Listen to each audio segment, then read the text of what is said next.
Hello, नमस्कार साथियों, मैं जी कुमार स्वागत करता हूं आप सभी का आपके अपने चैनल टारगेट कॉम्पिटिटिव जोन में।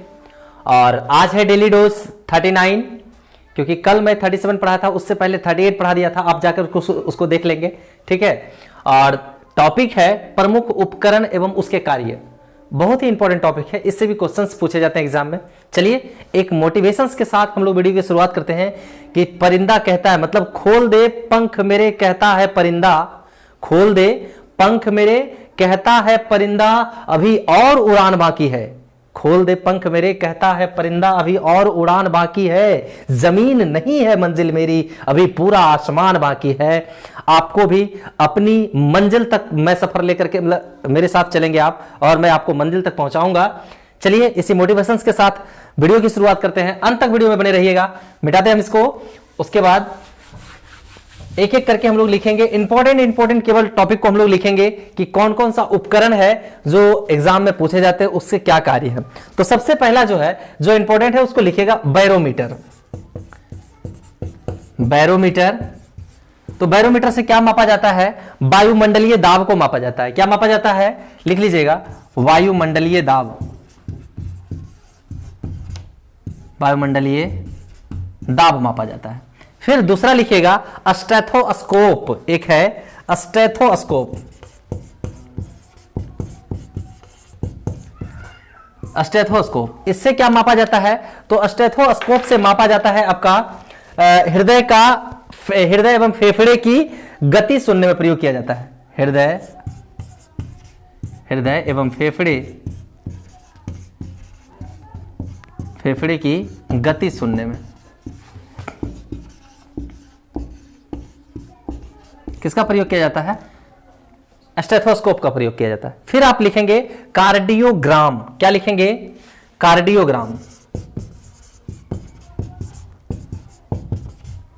कार्डियोग्राम, इसका क्या यूज है? कार्डियोग्राम का हृदय की गति की जांच की जाती है। देखिए अंतर है, हृदय एवं फेफड़े की गति सुनने में प्रयोग किया जाता है स्टेथोस्कोप का। अरे डॉक्टर के पास जो होता है ना, स्टेथोस्कोप होता है, और कार्डियोग्राम हृदय की गति की जांच में। लिखिएगा, हृदय की गति की जांच में किसका प्रयोग होता है? कार्डियोग्राम का।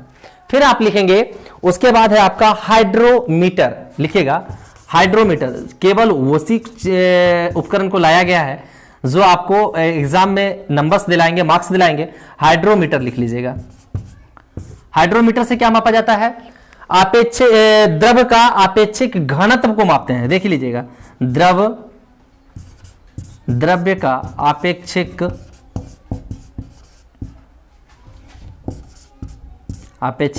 घनत्व। यहीं पे एक और जोड़ करके लिखेंगे हाइग्रोमीटर। कंफ्यूज नहीं होना है, यहां पे है हाइग्रोमीटर, वो क्या लिखा है? हाइड्रोमीटर। तो हाइग्रोमीटर से क्या मापते हैं? आपेक्षिक आर्द्रता को। लिख लीजिएगा, आपेक्षिक आर्द्रता। आपेक्षिक आर्द्रता को हम लोग किससे मापते हैं? आपेक्षिक आर्द्रता को किससे मापते हैं? ये मापते हैं हम लोग हाइग्रोमीटर से। उसके बाद लिखेंगे मैनोमीटर। क्या लिखेंगे? मैनोमीटर।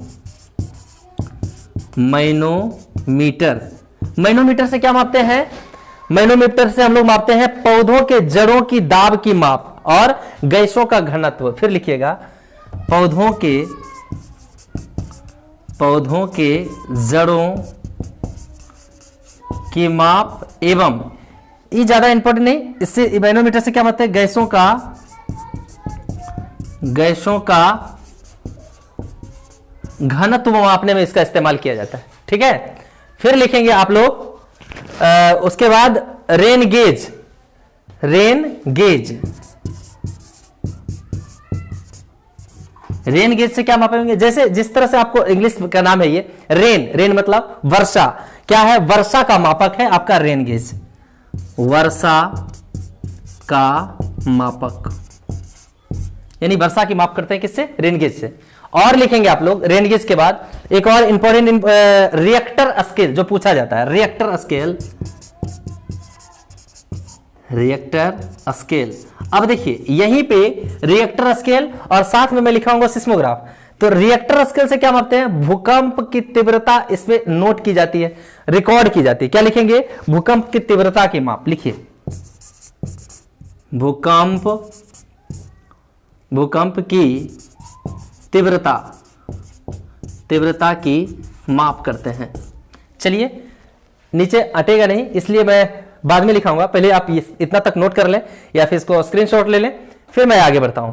चलिए, ये सब वो उपकरण में से है जो एग्जाम्स में पूछे जाते हैं। एक भी ऐसा नहीं है मैं सिलेक्टेड अलग से लेकर के, अन्यथा आपका उपकरण तो बहुत सारा है, ये सिलेक्टेड है सभी जो एग्जाम के दृष्टिकोण से बहुत इंपॉर्टेंट है। आप लोग इसको नोट कर लेंगे, मैं इसे मिटाता हूं। गुड। इसके बाद यहीं पे जोड़ के लिखेंगे सिस्मोग्राफ।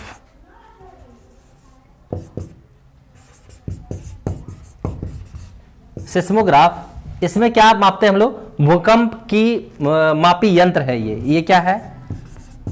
भूकंप मापी यंत्र है ये। अच्छा, सिस्मोलॉजी में किसका अध्ययन किया जाता है? तो भूकंप का अध्ययन किया जाता है। तो सिस्मोग्राफ भूकंप मापी यंत्र है।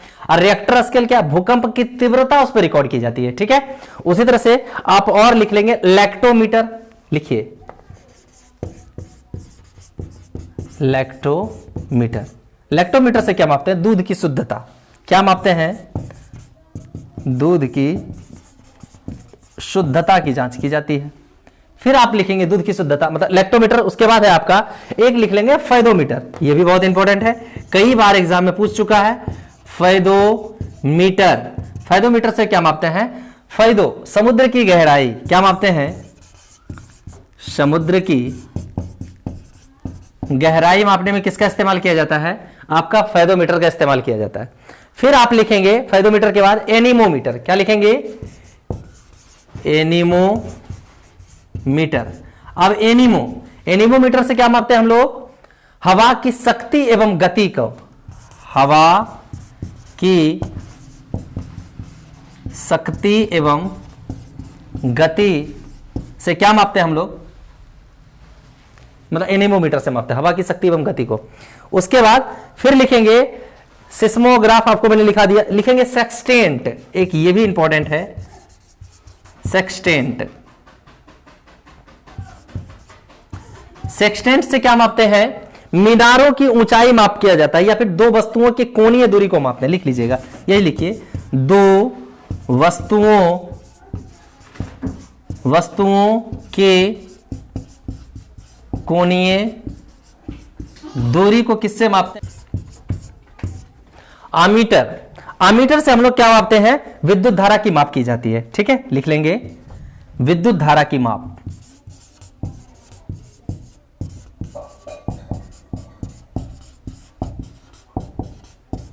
विद्युत धारा की माप किससे की जाती है? आमीटर से की जाती है। यहीं पे लिखेंगे एक ओडोमीटर।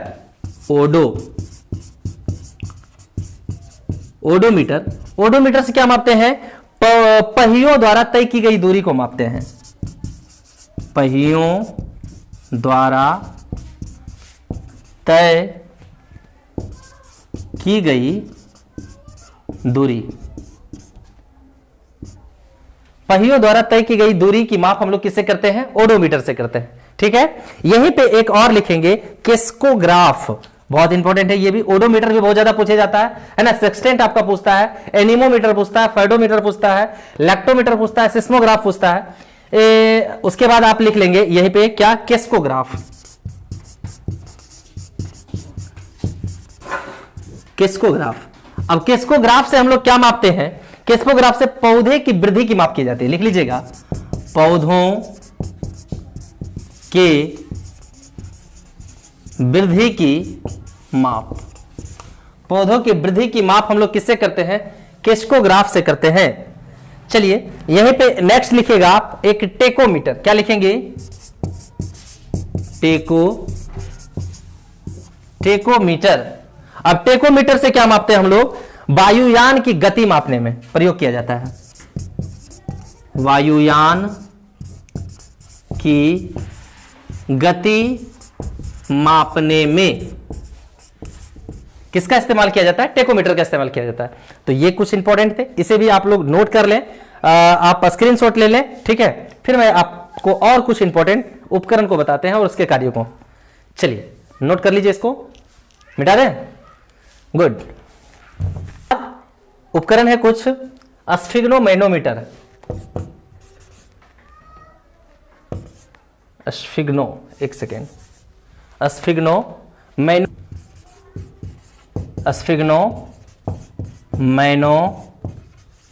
थोड़ा सा लंबा नाम है लेकिन कोई बात नहीं, लिख लीजिए स्फिग्नोमैनोमीटर। इसमें तो जितना स्टार लगाना लगा लीजिए क्योंकि ये बहुत ज्यादा पूछा जाता है। स्फिग्नोमैनोमीटर से हम लोग मापते क्या है, सिंपल है, रक्तदाब को मापने में इस्तेमाल किया जाता है। रक्तदाब मापने में। अब यहीं पे एक चीज मैं बता देता हूं, रक्तदाब होता कितना है, 120/80 होता है। बहुत इंपॉर्टेंट है, ये भी पूछा जाता है, 120/80। अब सर 120 क्या है और 80 क्या है, इसे बोलते हैं सिस्टोलिक, इसे बोलते हैं डायसिस्टोलिक। ऊपर वाले को सिस्टोलिक बोलते हैं, सिस्टोलिक, और नीचे वाले को डायसिस्टोलिक। ठीक है, ये होता है मनुष्य का कितना होता है, 120/80 रक्तदाब होता है। रक्तदाब को मापने में किसका इस्तेमाल किया जाता है, आपका ब्लड प्रेशर को स्फिग्नोमैनोमीटर का प्रयोग किया जाता है। यहीं पे लिख लेंगे अल्टीमीटर, अल्टीमीटर। अल्टीमीटर से क्या मापा जाता है, तो वायुयान की ऊंचाई मापने में, कितनी दूरी पर वायुयान उड़ रही है, वायुयान की ऊंचाई, इसको मिटा दें, वायुयान की ऊंचाई मापने में किसका इस्तेमाल किया जाता है, अल्टीमीटर का इस्तेमाल किया जाता है। फिर आप यहीं पे एक और लिखेंगे पायरोमीटर, ठीक है, जो बहुत इंपॉर्टेंट है, पायरोमीटर। वैसे मैं सिलेक्टेड ही लाया हूं, वैसे जो पूछा जाता है एग्जाम में, ठीक है, उसको लाया है, अदरवाइज मैं लाया नहीं हूं। तो पायरोमीटर से भी इंपॉर्टेंट है, आप सभी को नोट कर लेंगे। पायरोमीटर, पायरोमीटर से क्या मापा जाता है, अत्यंत उच्च तापमान को मापते हैं, अत्यंत उच्च तापमान, हाई टेम्परेचर। अत्यंत उच्च तापमान को हम लोग किससे मापते हैं, पायरोमीटर से मापते हैं। तो साथियों ये थे लगभग 20 के आसपास कुछ इंपॉर्टेंट जो एग्जाम के दृष्टिकोण से बहुत ज्यादा है। VVI जितना करना है कर लीजिए, बार बार इसको रिवीजन करते रहिए, है ना, क्योंकि एग्जाम में हर एक एग्जाम में कहीं ना कहीं इसको गिराते रहता है। ठीक है, ये इंपॉर्टेंट कुछ उपकरण थे और उसके कार्य थे। चलिए, वीडियो अच्छी लगी हो तो लाइक किया करें, अपने दोस्तों को शेयर करें ताकि उनको भी फायदा हो सके, क्योंकि मैं जी कुमार लेकर के आता हूं टारगेट कॉम्पिटिटिव जोन चैनल पे डेली डोज एवरीडे, एक ऐसा टॉपिक जो एग्जाम के दृष्टिकोण से महत्वपूर्ण होता है। चलिए मिलते हैं अगले वीडियो में डेली डोज 40 के साथ, तब तक के लिए जय हिंद साथियों।